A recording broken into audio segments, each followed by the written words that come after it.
Bonjour à tous, au moment où je tourne cette vidéo, c'est le premier jour des vacances de la Toussaint, ce qui signifie que même si là je suis en train de sourire et de vous parler joyeusement, à l'intérieur je suis brisé. Tout simplement brisé, comme tous les professeurs. Ça me fait penser à une phrase dans Harry Potter.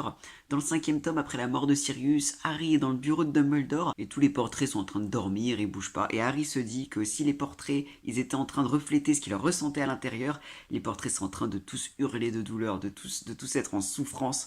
Et cette phrase, elle représente un peu bien ça, vraiment. Si vous voyez mon état intérieur là, actuellement, Il y a pas grand-chose de beau à voir. et c'est ce dont on va parler. Alors, pas de hurler de douleur ensemble, mais des phrases comme ça dans les bouquins, des phrases qui marquent des fois. Pas forcément des proverbes ou quoi, mais des phrases qui sont percutantes, qui nous parlent à un instant T peut-être, ou alors plus tard dans nos vies, mais des phrases qui, ouais, dont on se souvient. Alors comme je lis depuis je ne sais combien de temps, depuis que j'ai 5-6 ans, il y en a beaucoup, il y en a énormément. Et j'en ai noté quelques-unes pour pouvoir vous les partager. Ça peut vous faire découvrir certains bouquins. On n'a jamais fini de faire découvrir des bouquins. Ça peut être dans un roman, ça peut être dans une bande dessinée, ça peut être dans plein de choses. Elles m'ont pas marqué pour les mêmes raisons. Mais voilà, je vous les partager. Vous en faites ce que vous voulez après. Puisque je parlais d'Harry Potter tout à l'heure, alors Harry Potter, je pense que c'est pas un secret, c'est une saga que je trouve extrêmement bien écrite et je suis très déçu de la façon dont l'autrice se comporte depuis ces dernières années. Donc ça me fait toujours un peu mal de parler d'Harry Potter. Tu sais, j'ai pas trop envie de lui donner de visibilité à J.K. Rowling et en même temps, voilà, c'est quelque chose qui m'a quand même profondément marqué dans mon adolescence. Il y a énormément de phrases cultes dans Harry Potter, énormément de phrases qui peuvent marquer. Il y en a une dans le septième tome que je trouve extrêmement pertinente. Parfois, il faut penser au plus grand bien. C'est une phrase prononcée par Harry qui a beaucoup d'importance et qu'on oublie souvent. Le plus grand bien dans Harry Potter, c'est une idéologie affreuse. C'est l'idéologie, pas que dans Harry Potter, mais dans notre monde aussi. Agir pour le plus grand bien. C'est le fait de justifier tous les actes horribles parce que, ouais, au final, on voulait arriver à quelque chose de bien, on voulait arriver à un monde meilleur. Ça justifie les génocides, ça justifie les discriminations, ça justifie les meurtres. C'est une phrase affreuse. Pour le plus grand bien. C'est ça qui justifie les crimes de tous les mages noirs dans Harry Potter. Vraiment, c'est quelque chose de répugnant. Et pourtant, Harry se dit à la fin, parfois il faut penser au plus grand bien. Ça signifie pas que ça justifie les génocides, les meurtres et tout le reste. Ça signifie que parfois il faut faire des choix. Et que parfois on est obligé de se salir les mains, c'est horrible, mais de faire des choix qui ne nous correspondent pas. On est obligé de faire des sacrifices. Encore une fois, c'est dans une certaine mesure, tu vois. Ça justifie pas des meurtres, ça justifie pas. Mais parfois, il faut penser au plus grand bien. Je trouve ça très réaliste aujourd'hui encore. Tu vois ce que je veux dire? Oui, parfois on n'a pas le choix. C'est une phrase sur le choix, je trouve. Sur le fait que des fois, il faut décider. Ce qui est assez paradoxal, hein, pas le choix et décider, mais tu vois, on n'a pas le choix, mais on décide du coup d'aller dans le choix, dans le seul qu'on a. C'est très différent. On décide d'assumer qu'on n'a pas le choix. C'est très beau comme phrase et c'est très réaliste. Et Harry Potter, ça a souvent tendance à être assez manichéen entre le bien et le mal, mais quand on regarde bien, surtout dans les derniers tomes, il y a énormément de nuances là-dessus. Et celle-ci en est une et c'est même la plus grande pour moi. Parfois, il faut penser au plus grand bien. C'est une phrase qui m'impacte beaucoup, beaucoup, beaucoup. Une autre dans un autre style. Est-ce que vous connaissez David Fuenquinos? J'aimerais beaucoup faire une vidéo là-dessus un jour. Un jour, j'en ferai une vidéo. C'est vraiment un auteur que j'adore. Il me rappelle Muraille. Il a un côté muraillesque dans ses bouquins. Il fait plein de romans vraiment, vraiment sympas. Très célèbres. La délicatesse. La délicatesse, c'est un roman magnifique. Si vous aimez les histoires d'amour, je suis pas fan d'histoires d'amour, mais celle-là, ça te fait croire en l'amour. Il y a un super film avec Audrey Tautou qu'on est adapté, mais c'est pas de ce livre-là dont je vais parler. Le livre dont je vais parler, c'est Vers la beauté. Incroyable. Je résume assez rapidement, le temps de vous donner la phrase, l'histoire d'une jeune fille, Camille, qui se prend de passion pour la peinture. Elle est au lycée et voilà, elle tombe dans la peinture comme Obélix dans la potion magique et ça la consume littéralement. Et elle se révèle très très douée avec un univers artistique qui la dévore, qui est très poussé. Elle peint tout le temps et à la fois c'est une source de satisfaction incroyable et l'impression de se découvrir. Et en même temps, je pense que c'est quelque chose que connaîtront toutes les personnes qui ont déjà eu une obsession dans leur vie. C'est quelque chose qui te consume, c'est quelque chose qui te prend quand même toute ton énergie. Et t'en oublies de manger des fois ou t'en oublies de dormir, ça te prend tout ton temps, enfin, c'est aussi très lourd à porter le début d'une passion. Et donc il y a cette phrase qui clôt un paragraphe qui explique le fait que justement elle adore ça et qu'en même temps c'est un peu lourd au début, quoi, ça lui pompe vraiment d'énergie. Son obsession la rendait heureuse. Son obsession la rendait malheureuse. Je trouve ces deux phrases, mises bout à bout, magnifiques. Et ça résume très bien. Ça la rend heureuse, ça la rend malheureuse. Il n'y a même pas de et. Son obsession la rendait heureuse, son obsession la rendait malheureuse. Ces deux phrases-là, elles résument tout. Et c'est vrai. Ça la rend heureuse, ça la rend vivante, plus vivante que jamais. Et elle grandit avec la peinture. Et en même temps, c'est lourd. Pour quelqu'un qui a 15 ans et qui a du mal encore, tu sais, quand t'as 15 ans, t'as du mal à gérer tes émotions, tes sentiments, ce que tu ressens, tout est extrême encore, surtout quand tu découvres des choses passionnantes. C'est dur à gérer. C'est dur de réussir à faire un équilibre dans ta vie avec tout ça. Et je trouve que ces deux phrases, enfin cette phrase, même moi je la compare comme une phrase, tu vois, elle est extrêmement juste. C'est, c'est ça qu'on ressent. Quand on est amoureux, ou qu'on a une grosse passion, ou qu'on a une obsession pour quelque chose, ou quelqu'un, c'est exactement ça. Bon, plus quelque chose parce que quelqu'un ça fait bizarre, mais c'est exactement ça, ça rend malheureux et ça rend heureux. Les deux à la fois.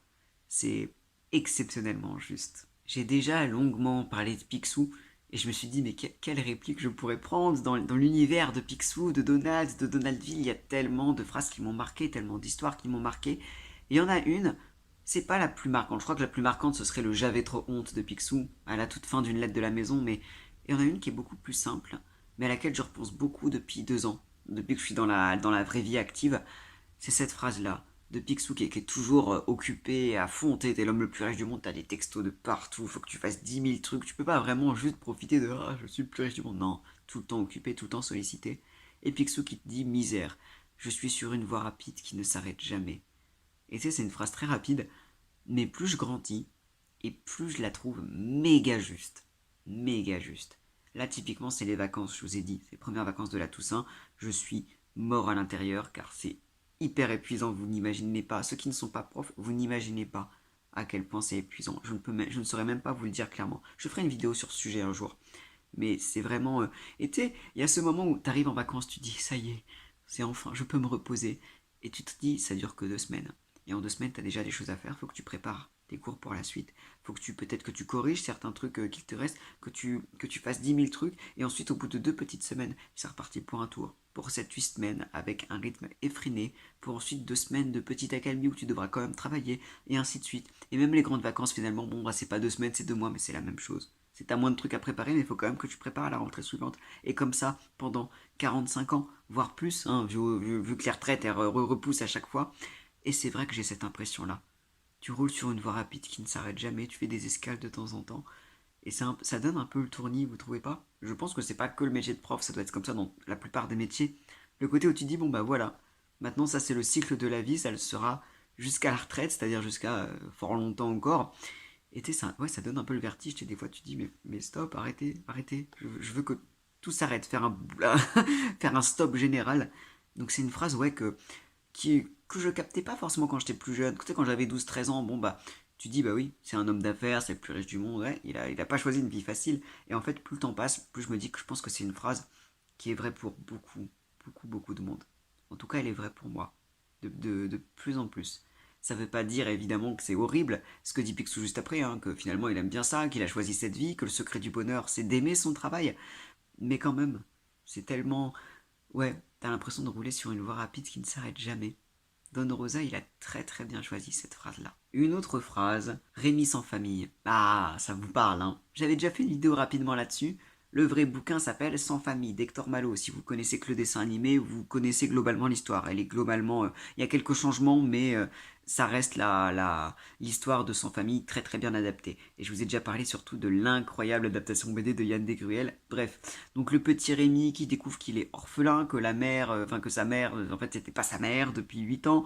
Bref, il se fait vendre, enfin louer par un vieux monsieur montreur de chiens qui l'embauche pour on ne sait pas trop quelle raison, pour être son aide ou pour être un membre de sa troupe. C'est quand même assez flou comme raison, en tout cas à ce moment-là de l'histoire. Bref, premier voyage, Rémi est en larmes, il n'arrive même plus à avancer, sa vie vient de s'effondrer devant ses yeux, il vient de quitter sa mère peut-être pour toujours. Et son maître, tu sais, tu te dis, le mec achète des enfants, tu sais pas qui c'est, tu te dis est-ce qu'il maltraite les enfants, enfin, qu'est-ce qu'il veut lui faire faire. Donc pendant qu'il est en train de pleurer, Vitalis, le nom du gars, vient lui parler, lui explique que s'il l'emmène avec lui, c'est pas forcément que pour son mal, que peut-être que c'est mieux comme ça, que quelle vie il aurait finalement s'il était resté là-bas, avec des gens qui ne sont pas ses parents et qui sont trop pauvres pour le garder. Il lui explique ça calmement, qu'il a le droit d'être triste, et il lui dit cette phrase finalement à la fin de son discours: comprends aujourd'hui, mon garçon, que la vie est trop souvent une bataille dans laquelle on ne fait pas ce qu'on veut.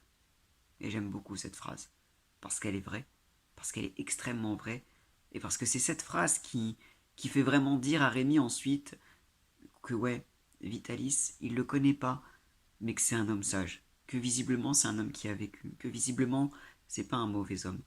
C'est vraiment cette phrase qui fait taire ses pleurs. C'est là, et puis c'est une phrase juste, la phrase de quelqu'un qui sait que dans la vie, bah, on fait pas ce qu'on veut, qui sait que, un peu, et parfois il faut penser au plus grand bien, tu sais, le côté, bah oui, ça va être compliqué, mais je vais t'apprendre la vie.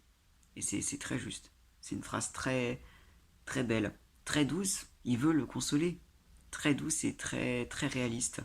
Et je trouve qu'elle est très vraie. Et voilà, dans l'histoire, je la trouve très, voilà, je comprends qu'elle ait fait de l'effet à Rémi. Elle est très très belle cette phrase. Sans famille, vraiment, lisez-le, c'est exceptionnel. La phrase suivante, elle vient de mon livre préféré. Tout support confondu, toute époque confondue, tout auteur confondu. Je vous en ai jamais parlé. Vous allez peut-être me dire que c'est un roman de muraille, mais même pas. Mario de Muraille, qu'on s'entende bien, c'est mon auteur préféré. Et la plupart de ses livres sont quand même des trucs que j'adore. Et pour beaucoup d'entre eux, ça rentre dans mes livres préférés. Mais le livre préféré, qui n'a jamais été détrôné encore en plus de 10 ans, c'est Cyrano de Bergerac. Le livre préféré de beaucoup de monde. C'est indescriptible. Je ne saurais pas par où commencer. Un jour, je ferai une vidéo sur Cyrano aussi. Là, cette année, j'ai des élèves de 4e, ils ne le savent pas encore. Plus tard dans l'année, je vais leur faire lire Cyrano. Ils savent pas à quoi s'attendre, là. Ils savent pas ce qui va leur tomber dessus. J'ai tellement hâte. C'est un peu la consécration d'être prof. Et ça y est, je vais enfin pouvoir parler de Cyrano à des jeunes pendant des siècles et des siècles. Quel bonheur ça va être. J'espère que je vais pas être déçu. Mais bref, Cyrano, un personnage incroyable, une histoire incroyable, des dialogues. Les dialogues dans Cyrano sont incroyables, quoi de plus normal pour un personnage dont la principale caractéristique c'est de savoir écrire et de savoir parler. Quelle réplique culte tu choisis dans Cyrano, t'en as tellement. Et pourtant t'en as une que je trouve exceptionnelle vers la fin. Cyrano est aux portes de la mort. Toute sa vie, il se bat en sachant que finalement il n'y arrivera pas, enfin qu'il n'arrivera pas à conquérir le cœur de celle qu'il aime pour plein de raisons. Et il nous sort cette phrase-là dans un demi-délire. Mais on ne se bat pas dans l'espoir de succès. Non, non, c'est bien plus beau lorsque c'est inutile. Et cette phrase, mais elle est légendaire. Elle est exceptionnelle cette phrase. On se bat pas, oui, bah on se bat pour gagner, c'est une chose, mais se battre quand on sait qu'on n'a aucun espoir, se battre quand on sait que de toute façon on va perdre, mais se battre pour l'honneur, parce qu'on va pas abandonner, parce que c'est ça qui est beau, c'est le fait de se battre pour rien, ça n'a pas de sens, tu vois, c'est quelque chose qui n'a aucune logique, et c'est ce manque de logique qui est beau. C'est le fait qu'il y ait juste l'honneur à la clé et rien d'autre qui est beau. Et ça résume parfaitement Cyrano. Et c'est une phrase magnifique. Bon, c'est une phrase qui a dû justifier, je pense, beaucoup d'agressions sexuelles et de harcèlement sexuel. Donc méfions-nous de cette phrase quand même. Mais c'est beau quand même. La résilience, le fait de... Oui, je sais que j'ai perdu, bah tant pis.